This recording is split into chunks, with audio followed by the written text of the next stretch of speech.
Pastor Efren, kaging pastora Edita. Si Pastor Efren na atong gamitin pastor, ang nagapastor sumugod. 2010 to 2017 sa Jesus the Living Water Christian Church dito sa Himakayag City, brother, no? Kaya patira sa tubod na sila dito sa isaman sa simbahan.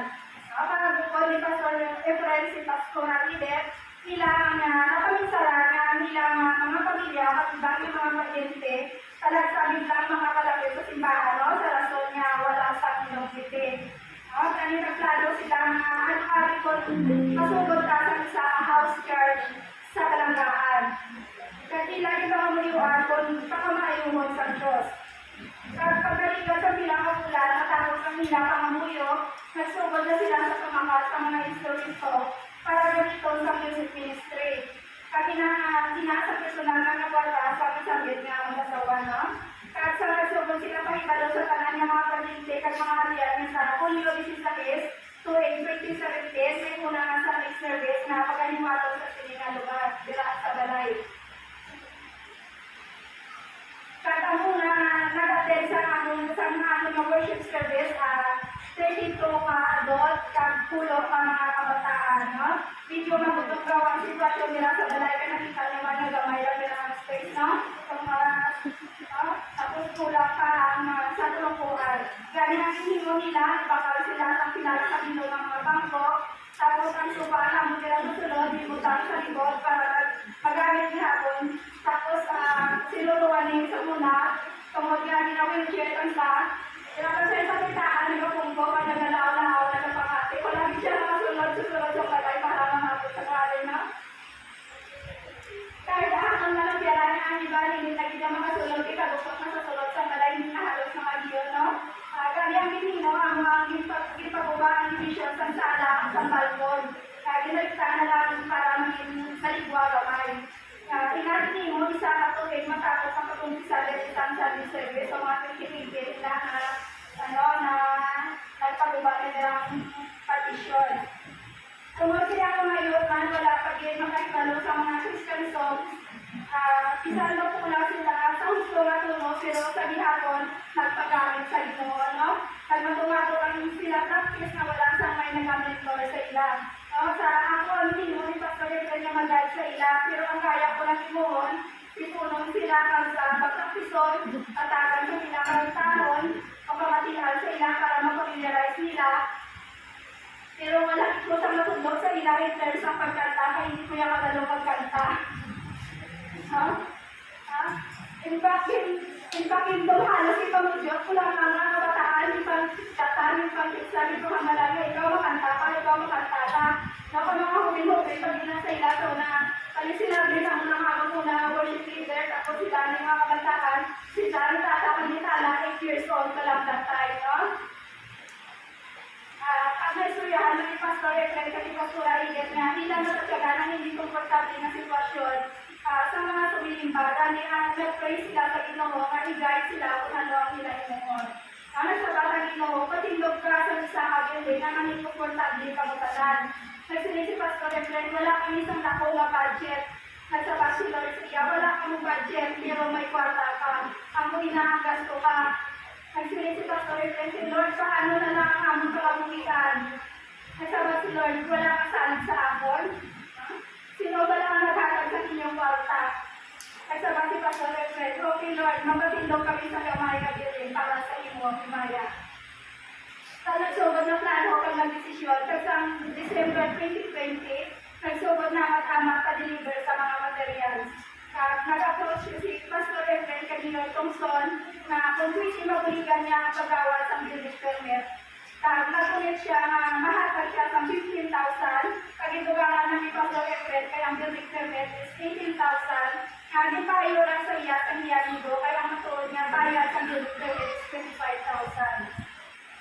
At sa January 2021, gusto ko wala pag-progress ang ininga building. Pag natapos sa 10 na simana sa Hunyo 2021. May total na nagastos si Pastor Efren ng 550,000 pesos. While tapos sa mga naghatag pag-iduga. Pag-iwan ni Brother Efren, yes ko nga nagdugang 5,000. Si Pastor Tini nga naghatag 5,000. Pag may dinhatag man si Pastor Tini, mag-ingat 5,000 para bakal sa mga pulupuhan. Sister Annie Patinga may 1,500 man, Sister Susana Gilawan na may 1,000. Kag nagsama nga wala diri ka simbang nakakadunggang kamo si Sister Perlita na o na mo sa muna dito sa Imamayla, no? Ay dugang man siya 500. Kag sanghon yung 13, 2021 nagiwa sa puna nga sa service sa sininga building nga medyo komportable na ako mga sumilimba. Kag sa anniversary sa Rio GCC, kag puna nga anniversary sa sininga building ang speaker ako si Pastor DC na Pindot na ari sila liwat sa buong adlaw, no? Alam sila nila.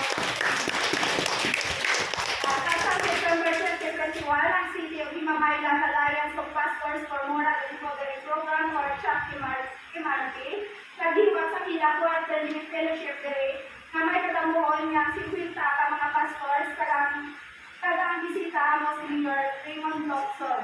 Naupod sa niya mga security escort sa mga staff, kagari sila na palalaga.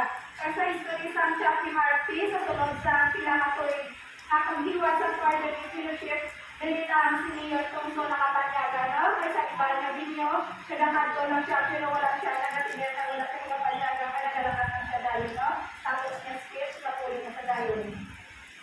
At sa September 21 man, may unang kasalang hiwag diri, no? Ang kasal ni Chinky Lunaba, Chinky Atilan sa Jeffrey Lunaba, no?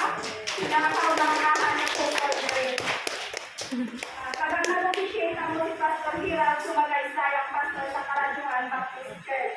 Kasang March 3, 2025, ang District 2 Pastors ng Baptist sa sa Bago, Tuto, Deli sa Agisan, naghiwag man sa nila prayer day dere na may katamuhon niya 70 ka pastors and workers.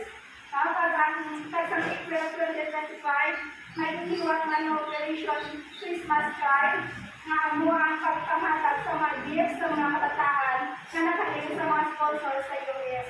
Pag-inis sa kahagi sa kay Pastor Glenn Fernandez sa Bacolod City. Pag dito nakita kung daw ano ang manipay sa mga kabataan na kahit baton na office, di ba? Na may sari-sari na mga items, no? Damo sa kabataan sa mga hotel. Kagami na teacher sa total time si Tata. At madamo naman ng mga child education na hiniwag dahil sa mga simbahan.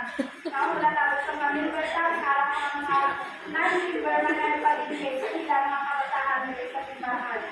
Pagkatapos man sa mga nagsugod simbahan, wala na nagbalik sa mga simbahan. Kung ano ang rason, sila lang ang kalibalo. Mas madamo ang mga matutong na tutog sila ng iyon na napadayon sa pangpangalaman.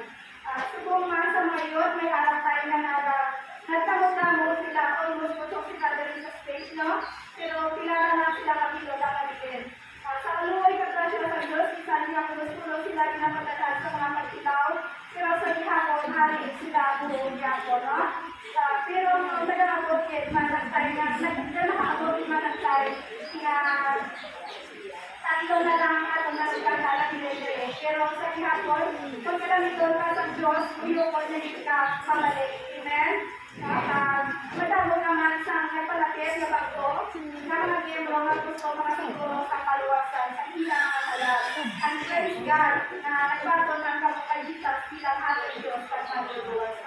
Kasalamat sa tanan na kooperasyon at ganyan mapatindog ang hininga para sa sipahan sa Diyos. And may our good Lord and Savior will give us strong to do His will in our lives to make disciples. And He will strengthen His church from being at the family. And may His Holy Spirit will keep on guiding us all. Happy 9th anniversary to all. God bless us all.